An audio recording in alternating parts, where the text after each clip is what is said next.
Silent reflex या LPR में होता ये है कि मैदे का तेजाब खुराक की नाली से भी ऊपर यानी गले और आवाज़ की नालियों तक पहुंच जाता है।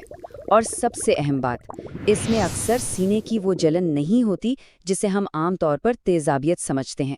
इसीलिए तो इसे खामोश कहा जाता है। लेकिन सवाल ये है कि क्या हर तेजाबियत एक जैसी नहीं होती? जी नहीं, बिल्कुल नहीं। और ये फ़र्क समझना बहुत ज़रूरी है। ज़रा इस स्लाइड पर नज़र डालें। आम तेजाबियत में माया तेजाब होता है, जो सीने में जलन पैदा करता है।